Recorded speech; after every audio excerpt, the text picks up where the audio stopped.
आणि यानंतर या बुलेटिनमध्ये बघूयात 25 मिनिटं 50 बातम्या।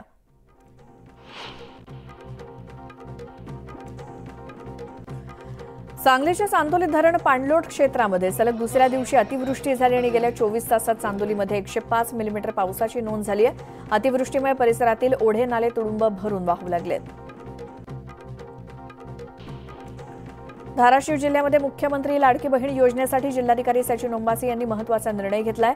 या योजनेचा लाभ घेणाऱ्या लाभार्थ्यांना विनाशुल्क ऑफलाईन अर्ज सादर करण्याची मुभा देण्यात आली आहे। तर या योजनेची महिनाभरात यादी जाहीर करण्याचं टार्गेट सुद्धा अधिकाऱ्यांना दिलंय। लोकसभेचे विरोधी पक्षनेते राहुल गांधी यांनी पंढरपूरच्या आषाढी वारीत सहभागी व्हावे यासाठी शरद पवारांच्या उपस्थितीत राहुल गांधींना निमंत्रण देण्यात आलं। दिल्लीतील संसद भवन येथे भेट घेऊन खासदार प्रणिती शिंदे, खासदार धैर्यशील मोहिते पाटील यांनी निमंत्रण दिलं। तुळजाभवानी मंदिर संस्थान कार्यालयातून महत्त्वाच्या संचिकाच गायब प्रकरणी जिल्हाधिकाऱ्यांनी चौकशी समिती नियुक्त केली आहे आणि सुरक्षेच्या आणि गैरव्यवहाराच्या अशा महत्त्वाच्या 50 पेक्षा अधिक संचिका गायब झाल्याचं प्रकरण न्यूज 18 लोकमतनं उघड केलं होतं आणि त्या बातमीची दखल घेत जिल्हाधिकारी डॉक्टर सचिन ओंबासी यांनी ही चौकशी समिती नियुक्त केली आहे। कामावरून काढल्याच्या रागातून उद्योजकाला 6 जणांनी बेदम मारहाण केल्याची घटना छत्रपती संभाजीनगरच्या खुलताबाद तालुक्यातील सोनखेडा इथे घडली। हा सगळा प्रकार सीसीटीव्हीमध्ये कैद झाला। या प्रकरणी वाळूज MIDC पोलीस ठाण्यात गुन्हा दाखल झालाय। कोल्हापूरच्या राधानगरी तालुक्यातील कौलव गावात गुप्तधन मिळवण्यासाठी नरबळीचा प्रयत्न केल्याची धक्कादायक घटना उघडकीस आली। घरात खड्डा करून नरबळी देण्यासाठी विधी सुरू असल्याचं बोललं जातं आणि सरपंच रामचंद्र कुंभार यांच्या सतर्कतेमुळे मोठा अनर्थ टळला असून मांत्रिक चंद्रकांत धुमाळ याच्यासोबत 6 जणांवरती गुन्हा दाखल झालाय। उपमुख्यमंत्री अजित पवार यांच्या अध्यक्षतेखाली देवगिरी निवासस्थानी राष्ट्रवादी काँग्रेसच्या आमदारांची बैठक पार पडली। या बैठकीला माजी मंत्री आणि आमदार नवाब मलिक यांनी हजेरी लावल्यानं चर्चांना उधाण आलंय। इतके दिवस तटस्थ राहिलेले मलिक राष्ट्रवादीच्या बैठकीला उपस्थित राहिल्यामुळे सगळ्यांच्याच भुवया उंचावल्या आहेत। मुख्यमंत्री एकनाथ शिंदे यांची शिवसेना आमदारांसोबत सह्याद्री अतिथीगृहात बैठक पार पडली। या बैठकीत शिंदेंनी आमदारांना महायुतीच्या कुठल्याही परिस्थितीत 9च्या 9 जागा विधान परिषदेत निवडून आणायच्याच अशा सूचना केल्या आहेत। सरकार करत असलेली कामं तळागाळापर्यंत पोहोचवा असं कानमंत्र त्यांनी आमदारांना दिला। मुख्यमंत्र्यांच्या ठाणे जिल्ह्यातील मुरबाड शहरामध्ये पालकमंत्री बेपत्ता, पालकमंत्री नाही थाऱ्यावर आणि जनतेला सोडलं वाऱ्यावर अशा आशयाचे बॅनर लावल्यानं चर्चांना उधाण आलंय। शंभूराज देसाई हे ठाणे जिल्ह्याचे पालकमंत्री असून त्यांना शोधून काढणाऱ्याला एक गावठी कोंबडी आणि मासे बक्षीस देण्यात येतील अशी बॅनरबाजी शरद पवार गटाकडून करण्यात आली आहे।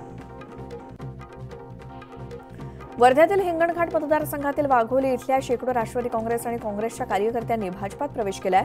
भाजपच्या संपर्क कार्यालयात आमदार समीर कुणावर यांच्या उपस्थितीत झालेल्या कार्यक्रमाला पदाधिकारी आणि कार्यकर्ते मोठ्या संख्येनं उपस्थित होते। मुख्यमंत्री लाडकी बहीण योजनेसाठी सरकारकडून मुदतवाढ देण्यात आली आहे। महिलांना या योजनेसाठी 31 ऑगस्टपर्यंत अर्ज करता येणार आहे। राज्यातील महिलांना या योजनेचा लाभ मिळावा यासाठी सरकारनं कागदपत्रांमध्ये शिथिलता दिली। अर्ज करताना डोमेसाईल सर्टिफिकेट ऐवजी जन्म दाखला तसंच मतदार ओळखपत्र सुद्धा देता येणार आहे।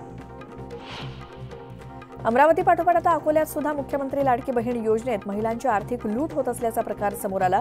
मोठी उमरी भागामध्ये तलाठी उत्पन्नाचे दाखले देण्यास प्रत्येकी 30 रुपये घेत असल्याची तक्रार आल्यानंतर अधिकाऱ्यांकडून या संदर्भात चौकशी सुरू आहे।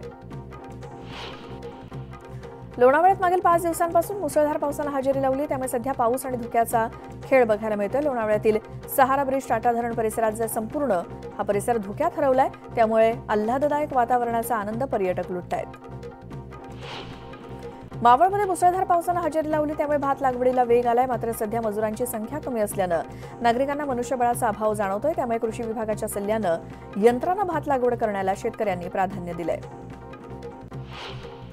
गोंदिया जिल्ह्यामध्ये यंदा पावसानं उशिरा हजेरी लावली, त्यामुळे अनेक शेतकऱ्यांच्या पेरण्या सुद्धा लांबणीवर गेल्या आहेत। जिल्ह्यामध्ये हव्या त्या प्रमाणामध्ये जोरदार पावसानं हजेरी लावली नाही, त्यामुळे त्याचा फटका भात पिकावरती मोठ्या प्रमाणात दिसतोय।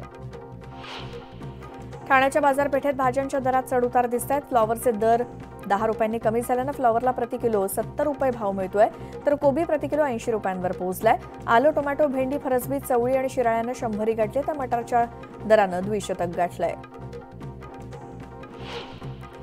चांदीच्या दरात किलोमागे पुन्हा 1000 रुपयांची वाढ झाली आहे, तर सोन्याच्या दरात 50 रुपयांची वाढ झाली आहे। मागील महिन्यात चांदीचे दर 92,000वरती गेले होते, तर आठवड्याभरात दर आणखी वाढण्याची शक्यता आहे।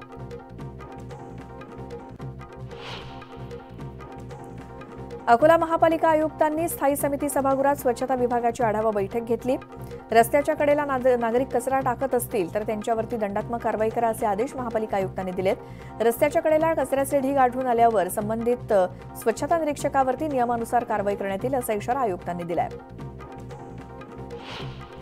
दीक्षाभूमीवर 1 जुलै रोजी घडलेल्या तोडफोड प्रकरणी वंचित बहुजन आघाडीचे शहर अध्यक्ष रवी शेंडे यांच्यासह विविध सामाजिक संघटनांच्या 15 ज्ञात आणि इतर अनेक अज्ञात जणांविरोधात गुन्हा दाखल करण्यात आलाय।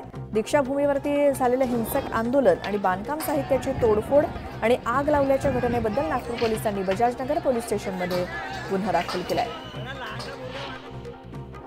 डॉक्टर बाबासाहेब आंबेडकर यांच्या स्मृती जागृत ठेवण्यासाठी दापोलीत ग्रंथालय सुरू करण्यात आलं। मात्र या ग्रंथालयाकडे शासन दुर्लक्ष करताना दिसतंय। स्पर्धा परीक्षांची पुस्तकं देखील उपलब्ध नसल्यानं विद्यार्थ्यांना अभ्यासात अडचणी येत आहेत। त्यामुळे ग्रंथालयाकडे शासनानं लक्ष द्यावं अशी मागणी केली जाते।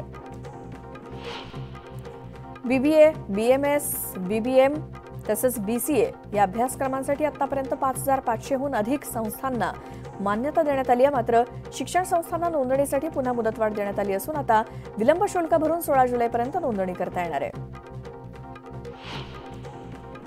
नवी मुंबई पोलिसाला 185 पोलीस शिपाई पदासाठी भरती होती। या भरती प्रक्रियेत सहभागी झालेल्यांपैकी 3606 अर्जदारांनी प्रत्यक्षात मैदानी चाचणी दिली। त्यामध्ये पात्र ठरलेल्या उमेदवारांची 7 जुलैला लेखी परीक्षा होणार आहे। याबाबत उमेदवारांना यादी प्रसिद्ध करून तसंच मेसेजद्वारे कळवलं जाणार आहे। विरारमधील अनेक भागांमध्ये बत्ती गुलचे प्रकार समोर येत आहेत। वीज ग्राहकांनी अधिकाऱ्यांना विचारल्यानंतर त्यांना उडवाउडवीची उत्तरं दिली जात आहेत। त्यामुळे संतप्त झालेल्या वीज ग्राहकांनी वीज वितरणाच्या कार्यालयात मेणबत्ती आणि मोबाईलची टॉर्च लावत आंदोलन केलं। वर्धा जिल्ह्यामध्ये ओडिसामधून मोठ्या प्रमाणात गांजाची तस्करी होत असल्याची माहिती पोलिसांना मिळाली होती। स्थानिक गुन्हे शाखेच्या पोलिसांनी सापळा रचत 102 किलो गांजा जप्त केला।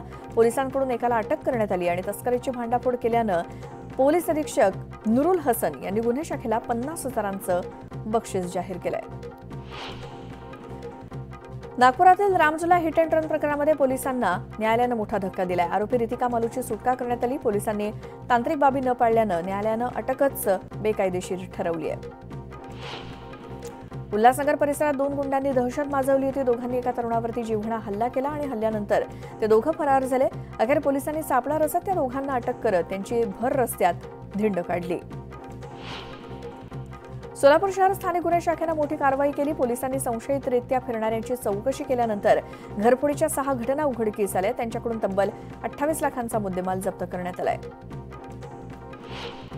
सांगलीतल्या बापटमळ्यामध्ये एका तस्कर जातीच्या बिनविषारी सापाचं अल्बिनो पिल्लू नागरिकांना आढळलं। वन्यजीव कार्यकर्ते गौरव हर्षद यांनी या सापाच्या पिल्लाला ताब्यात घेऊन वन विभागाकडे सुपूर्द केलंय। विभागानं या सापाला निसर्गात सुरक्षितपणे मुक्त केलं। उत्तर प्रदेशच्या हाथरसमध्ये मोठी दुर्घटना घडली। एका सत्संगात झालेल्या चेंगराचेंगरीमध्ये 116 जणांचा मृत्यू झालाय तर जवळपास 100 जण जखमी झालेत। जखमींमधील अनेकांची प्रकृती गंभीर आहे। बॉलिवूड अभिनेता शाहरुख खानच्या शिरपेचात आणखी एक मानाचा तुरा रोवला जाणार आहे। शाहरुखचा लोकार्नो फिल्म फेस्टिवलमध्ये सन्मान करण्यात येणार आहे। 7 ते 17 ऑगस्ट पर्यंत हा फिल्म फेस्टिवल असून हा पुरस्कार मिळवणारा शाहरुख खान हा पहिला भारतीय अभिनेता असणार आहे। आणि या बातम्यांसोबतच या बुलेटिनमध्ये वेळ झाली आता एका छोट्याशा ब्रेकची। लगेच परत येणार आहोत इतर घडामोडी पाहण्यासाठी। तुम्ही पाहत राहा न्यूज 18 लोकमत।